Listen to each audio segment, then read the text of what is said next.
All right, everyone, welcome back for another deep dive into current affairs. We're looking at the 8th of February 2025 edition, part 2, specially put together for all of you dedicated UPSC aspirants out there. Exactly right. And a quick reminder, some of what we discussed today might sound familiar because we could have touched upon these topics in previous deep dives. So think of this as a fantastic revision opportunity. That's the beauty of staying consistent with your current affairs, right? It all starts connecting, building that solid foundation you need for the UPSC. Okay, so let's kick things off with something that's been generating a lot of buzz. Companies like Meta and Google scaling back on those diversity, equity, and inclusion initiatives. What's the real impact here, especially for future policymakers like yourselves? You've hit on a very crucial point there. Understanding DEI is vital, and not just because it's a global trend, but also for its potential implications right here in India. So DEI, in a nutshell, it's all about policies and practices that aim to increase representation and participation from diverse groups. We're talking gender, race, religion, disability, and the list goes on. So essentially, it's about making sure everyone has equal opportunities, a level playing field, right? Exactly. It's about going beyond simply filling quotas and fostering a culture where diverse perspectives are truly valued.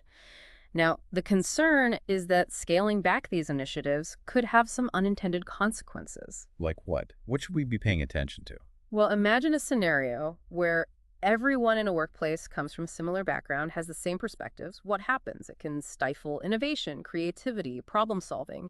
You need those diverse viewpoints to really challenge assumptions and come up with new solutions, which, by the way, are critical skills for the UPSC journey as well. And wouldn't scaling back on DEI potentially risk further marginalizing already underrepresented groups? I mean, on a broader Sure. societal level? Absolutely. It can lead to fewer opportunities, maybe even discrimination. And this ties into that larger conversation about human rights, something the UN Global Compact really emphasizes. They've got these principles highlighting non-discrimination as key, not just for businesses, but for creating a just and equitable society as a whole. It does make you think, how much do these global trends reflect on our own journey here in India when it comes to inclusivity and social justice? Excellent question, and I think it's one worth reflecting on. Are there parallels? What lessons can we learn from these global shifts? Lots to ponder there. Now let's move from a potential global shift to a very real success story. India's incredible achievement in tiger conservation.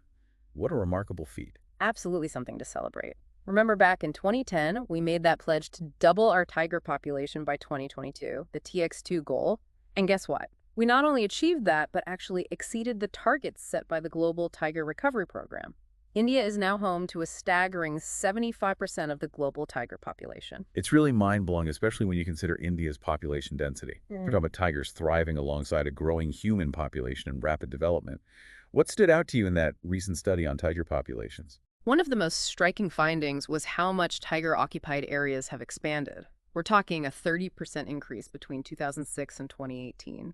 And a huge chunk of these areas, they fall within protected areas, which really highlights just how effective our conservation efforts have been. So protected areas are definitely playing a vital role. But what about those areas outside these protected zones? Are we just talking about isolated pockets of tigers? Not at all. The study found that nearly half of all tiger habitats are actually shared with human populations. That's roughly 60 million people. And this coexistence is absolutely vital for the long-term conservation of tigers. It's not about creating islands of wilderness, but about finding ways for both humans and tigers to thrive on the same landscape. And that's where the human element gets really interesting, right? The sources we looked at highlighted community tolerance as a significant factor in tiger recovery. It is fascinating, isn't it? The study found that tiger recovery was particularly strong in states like Madhya Pradesh and Karnataka, which happen to have communities with a tradition of coexisting with large carnivores.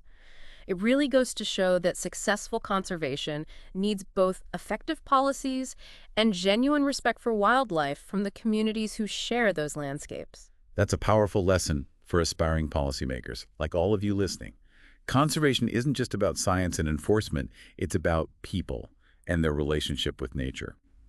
Okay, let's shift gears now from tigers on land to a phenomenon that's impacting our weather, the Western disturbance. You might have felt that recent temperature drop across North India. Well, that's a Western disturbance making its presence known. Yes, that classic winter chill. For our listeners who might not be familiar with the term, could you break down what a Western disturbance is? Sure. Think of it as a low-pressure system that originates all the way in the Mediterranean. And these systems, they're carried by the subtropical westerly jet, which is this powerful wind current flowing from west to east. So it's like a weather system on a grand journey, starting in the Mediterranean and ultimately impacting us here in India. Exactly. And as these western disturbances travel across West Asia, they pick up moisture from places like the Caspian Sea and the Persian Gulf. Eventually, they collide with the Himalayas, and that forces the moist air upwards. And that, my friend, is what causes rainfall in the plains and snowfall in the mountains. We call it orographic rainfall. And I believe locally this winter rainfall is known as Mahawat, right? You got it. And, even though it brings that dip in temperature, this rainfall is crucial. It's a lifeline for our winter crops like wheat and mustard. So these western disturbances traveling thousands of kilometers, they're actually a blessing in disguise for our agriculture. It's remarkable how interconnected our planet's weather systems are. It truly is. All right, let's shift our focus now to the international stage. Two key organizations are making headlines: the International Criminal Court, or ICC, and the UN Human Rights Council, or UNHRC. Both have very different mandates, but both have been in the news recently. Let's start with the ICC. What's the latest there? Well, the ICC, established back in 2002, it's the world's first permanent international criminal court. And it's responsible for prosecuting individuals for some very serious crimes: genocide, war crimes, crimes against humanity, that sort of thing. Now, just a quick note for our aspiring diplomats out there. The ICC isn't part of the UN system, even though they do cooperate. And there's been some controversy surrounding its jurisdiction, hasn't there? Oh, absolutely. Not all countries are members, and some major powers, including the U.S., haven't signed the Rome Statute, which is what established the court in the first place. And this leads to a lot of debate about the ICC's reach, its ability to hold powerful nations accountable. And recently, we saw the U.S. president sign an executive order sanctioning the ICC for investigating American citizens. It's a very complex issue, often politically charged. It really highlights those challenges of international law, that Right. delicate balance of power on the global stage. Okay, let's turn our attention now to the UNHRC. What's their role, and what are some of the key issues surrounding them? So the UNHRC, they're based in Geneva, and their focus is on promoting and protecting human rights worldwide.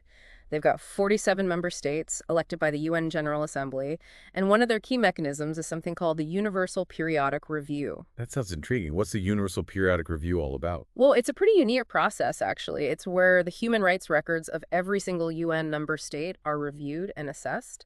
And the goal is to encourage countries to uphold their human rights obligations and address any shortcomings. It's like a global human rights checkup. You could say that. However, the UNHRC, it hasn't been without its critics. There have been accusations of bias against certain countries and even concerns about its effectiveness in actually tackling major human rights violations. In fact, both the US and Israel recently withdrew from the council, citing these concerns about its fairness and effectiveness. It sounds like another example of those complexities we were talking about earlier, international institutions trying to navigate global politics. All right, we've covered quite a bit in this first part. Time for a quick break, and when we come back, we'll delve into more fascinating topics. We'll be talking about a breakthrough involving kangaroos, India's love affair with gold, and a pretty alarming development that's threatening the world's largest telescope. And as always, if you're finding this deep dive helpful for your UPSC prep, don't forget to like and subscribe and share it with your fellow aspirants. Welcome back, everyone, to our deep dive into current affairs for the 8th of February. We're on part 2 now, still designed for all you UPSC aspirants out there. You know, it's fascinating how real-world events sometimes seem to challenge those neat scientific predictions. We've been talking about La Nina, which usually signals cooler temperatures. Right. But then January 2025 just shattered records as the warmest January globally. Yeah, it really shows how complex climate science can be. So with La Nina, it's essentially like the opposite of El Nino. El Nino warms up the Pacific, right? But La Nina brings in stronger trade winds, and what those winds do is they push warm water westward, which leads to cooler Pacific temperatures. And typically that translates to like normal or even above normal rainfall during the monsoon season here in India, plus cooler winters. So how do we make sense of this record-breaking warmth happening at the same time as an active La Nina? Well, that's a question that's got scientists really digging deep. You see, even though La Nina can have this temporary cooling effect, the bigger picture, that overall trend of global warming, it's still ongoing. So this record warmth, it could be a blip, an anomaly, or maybe it's a sign of even bigger climate shifts coming our way, something all of you as future policymakers will have to think about. Absolutely. It definitely highlights how crucial it is to understand climate change and its impact here in India, right? Right. Are we just looking at a temporary thing, or is this a sign of what's to come? How will it affect things like our weather patterns, agriculture, our entire climate strategy? Those are some seriously critical questions, and getting a handle on those nuances, well, that's a must for anyone who wants to shape policy and governance in India. Okay, let's switch gears for a bit. From the complexities of climate, we're going to a pretty amazing breakthrough in science. Researchers have actually managed to produce kangaroo embryos using IVF, in vitro fertilization. This has huge implications for conservation, especially when we're talking about marsupials. Yeah, it's fascinating, isn't it? But before we go further, maybe for those who aren't totally clear on what marsupials are, could you give us a quick overview? Of course. So, unlike placental mammals, like us humans, where the fetus develops completely inside the mother's womb, marsupials, they give birth to young that are relatively underdeveloped. Oh, I see. And these tiny offspring, they actually crawl into a pouch outside the mother's body, and that's where they finish developing. The pouch gives them warmth, food, and protection. And we're not just talking kangaroos here, right? There's a whole variety of marsupials. Absolutely. We're talking over 330 species, including koalas, wombats, possums. And you know what's interesting? The fact that they're found in places like Australia and South America, it actually supports the theory of continental drift, shows how those land masses were once all connected. Okay, back to that IVF breakthrough. Why is this such a big deal, especially when it comes to conservation? Well, a lot of marsupial species are facing some serious threats, like habitat loss, climate change, invasive species. And this IVF technology, it could be a real lifeline. Imagine being able to breed endangered marsupials in a controlled setting and then reintroduce them back into the wild. It could be a game changer for their survival. It's almost like a safety net for these vulnerable species. It makes you think, could this technology be used for other endangered animals too, even those here in India? That's a fantastic question, and the possibilities are huge. It'll be interesting to see how this technology develops and what kind of role it might play in global conservation efforts. All right, let's move on from the world of marsupials to something that's always had a special place in India's heart: gold. Ah, yes, India's love affair with gold. A recent report from the World Gold Council actually showed a 60% surge in India's gold investments just last year, in 2024, reached a whopping Rs 1.5 lakh crore. That's right, and that surge in India, along with a similar trend in China, it actually balanced out a slowdown in demand from Europe and the US. Globally, demand for gold went up by 25% in 2023, with investment demand leading the way.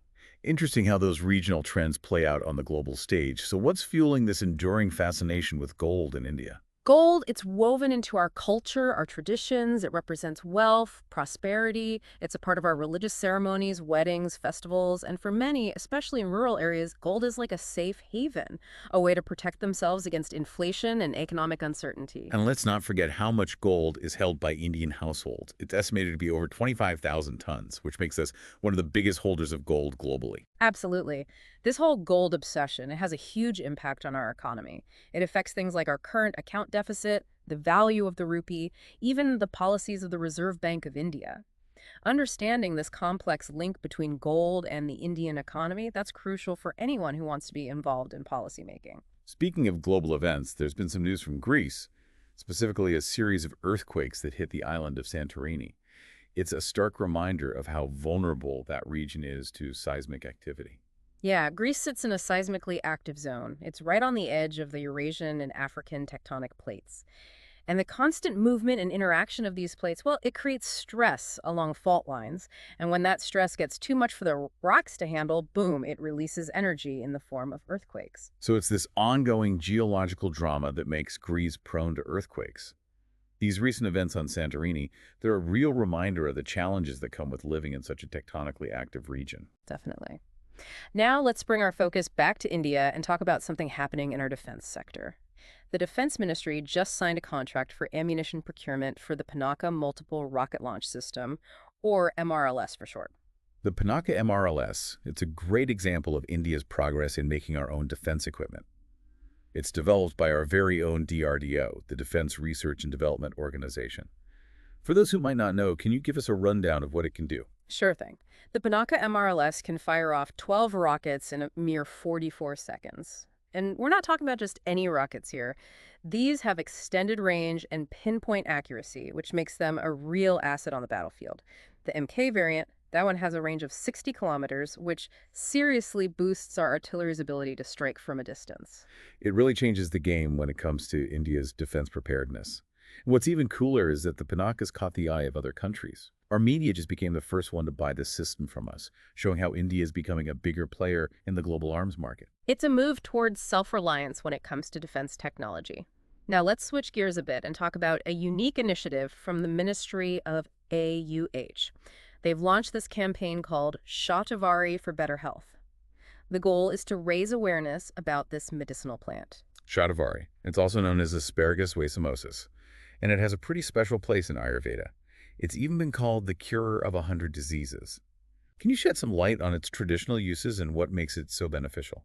Shatavari is this woody climber, and its dried roots and leaves are used in tons of Ayurvedic preparations. It's thought to be really helpful for women's reproductive health, like balancing hormones and improving fertility. But it's not limited to that. It's also known for its ability to heal ulcers, boost energy and longevity, strengthen the immune system, and even help with nervous disorders. Pretty amazing how nature provides such potent remedies. And this campaign from the Ministry of AUH, it's a fantastic way to bring that traditional knowledge to the forefront. It highlights how Ayurveda can play a role in modern healthcare, which is something more and more relevant these days. Couldn't agree more. It's a good reminder that traditional medicine systems like Ayurveda have a wealth of knowledge that we can blend with modern healthcare for a more holistic approach to well-being. Talking about discoveries, there's been one recently. A new species of water flea found at Korgad Fort near Pune. It might seem small, but it actually has big implications for how we understand biodiversity. You're absolutely right. And these water fleas, they're not those annoying insects that come to mind. We're talking about tiny crustaceans, this diverse group of mostly aquatic arthropods. They play a crucial role in aquatic ecosystems. So these little creatures that seem insignificant are actually pretty important. Big time. Crustaceans, and that includes crabs, shrimp, lobsters, even those little wood lice, they're crucial for the marine food web. They connect the tiny phytoplankton to bigger animals and are super important for nutrient recycling, which keeps those aquatic ecosystems healthy. It's a good reminder that every single creature, no matter how tiny, has a role to play in that intricate web of life. This new water flea species just adds to our knowledge of biodiversity and emphasizes the importance of conservation. For sure. Now, remember the UNHRC, how we discussed the U.S. and Israel withdrawing because of concerns about bias? Well, Israel has officially left the council now, claiming that the bias against them continues. This definitely adds fuel to that debate about the UNHRC, its impartiality, and how effective it really is on the global stage. How do you see this impacting international relations and the whole human rights discussion? It definitely adds another layer to that conversation about the role and function of international organizations when it comes to human rights issues. It raises some serious questions about accountability, representation, and whether these bodies need reforms to ensure they're really doing what they were created to do. It's a complex situation, no easy answers. Something for our aspiring diplomats to really think about. Let's shift to something that's got the scientific community worried. Light pollution is increasingly becoming a threat to the world's largest telescope, located in the Atacama Desert in Chile. The Atacama Desert is an incredible place. It's one of the driest places on Earth, sandwiched between the Andes Mountains and the Pacific Ocean. And that dryness, along with the high altitude and hardly any cloud cover, that's what makes it such a perfect spot for telescopes. It's like a natural window to the universe. So why is light pollution such a big problem for this telescope? Well, think about it. The telescope is designed to pick up extremely faint light from objects that are super far away in the universe. But as cities and towns grow, artificial light spills up into the sky, creating this kind of haze that messes with the telescope's sensitive instruments. That stray light makes it tough to see those faint objects, which, hinders our ability to explore and understand the cosmos. It's almost like trying to look at the stars through a fogged-up window. Yeah, great analogy. And this problem, it goes beyond just astronomy. Light pollution disrupts natural ecosystems, it messes with animal behavior, and it can even affect human health. Finding ways to reduce light pollution and protect our dark skies, that's vital. Absolutely. It's a reminder that everything's connected, our actions have consequences, and we need to be mindful of things like responsible lighting practices. Okay, let's wrap up this part of our deep dive with something truly awe-inspiring. We're talking about the Kipu superstructure, that largest known structure in the universe. Right, mind-blowing stuff. We're talking a structure estimated to have the mass of 200 quadrillion suns, stretching over a mind-boggling 1.3 billion light years. It makes our own Milky Way galaxy, which is just 100,000 light years across, look tiny. Absolutely. So can you remind everyone what this superstructure is actually made of? Yeah. Imagine this, a massive, intricate web of galaxy clusters and superclusters, all held together by gravity, like a cosmic web stretching across distances we can barely fathom. And this web, it influences how matter is spread out and how galaxies form. It's incredible how these superstructures shape our understanding of how the universe evolved. And their gravity, it leads to some pretty interesting stuff, right? You bet. Their gravity causes these fluctuations in what we call the cosmic microwave background radiation, which is basically the leftover heat from the Big Bang. And it can also distort our measurements of how fast the universe is expanding, something we call the Hubble constant.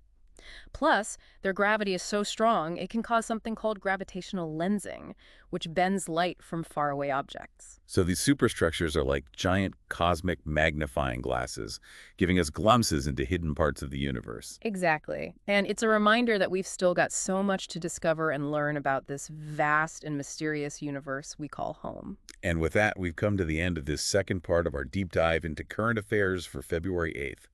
We've covered a ton, from those climate paradoxes to breakthroughs in science and even the mysteries of the cosmos. We hope you found this journey through current affairs informative, engaging, and maybe even got you thinking a bit.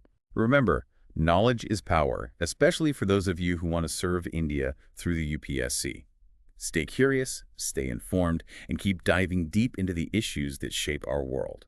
And if you've enjoyed this, make sure to hit that like button and subscribe to our channel for more insights on current affairs. We tailor these specifically for you, our dedicated UPSC aspirants. We'll be back soon with the third and final part of our February 8th deep dive. And welcome back, everyone. We're on the final stretch of our deep dive into current affairs for the 8th of February, 2025. Oh. Part 3. Still with us are our dedicated UPSC aspirants, ready to tackle those last few topics. Absolutely. Let's jump right back in. We were just discussing the threat of light pollution to the world's largest telescope. You know, the one in Chile's Atacama Desert. Yeah, it's a pretty big deal for scientific advancement, wouldn't you say? Oh, definitely. It highlights that constant challenge, balancing progress with preservation, something I'm sure many of you will face as policymakers. For sure. Can you quickly remind our listeners what makes the Atacama Desert such a special spot for astronomical observation? It's a really unique environment. It's one of the driest places on Earth, nestled right between the Andes Mountains and the Pacific Ocean. And it's that dryness, combined with the high altitude and very little cloud cover, that's what makes it a prime location for telescopes. So it's almost like a natural observatory, offering this pristine view of the cosmos. But as you said, light pollution is becoming a major problem. Can you explain that a bit more? Well, think of it like this. The telescope's designed to detect this incredibly faint light from objects that are super far away in the universe. But as cities and towns grow, all that artificial light, it spills upwards into the night sky, creating this haze that interferes with those observations. It makes it much harder to see those faint objects, which hinders our ability to explore and understand the cosmos. It's almost as if you're trying to stargaze through a fogged-up window, right? That's a great way to put it. And the thing is, this issue goes beyond just astronomy. Light pollution disrupts those natural ecosystems. It messes with wildlife behavior, and it can even have consequences for human health. Finding ways to reduce that light pollution, protect our dark skies, it's crucial. It's a reminder that everything we do is interconnected. Our actions have consequences. And we really need to think about things like responsible lighting practices. Okay, let's wrap up our deep dive today with something truly awe-inspiring. We were talking about the Kipu superstructure, that largest known structure in the universe. Mind-blowing stuff. It is mind-boggling. A structure that's estimated to have the mass, get this, 200 quadrillion suns. And it stretches over, 1.3 billion light years. It makes our own Milky Way galaxy, which is a mere 100,000 light years across, look like a speck of dust. It really does. So what exactly is this superstructure made of? Just to remind everyone. Well, picture this. A vast, intricate web of galaxy clusters and superclusters, all held together by gravity. like a cosmic web woven across these unimaginable distances.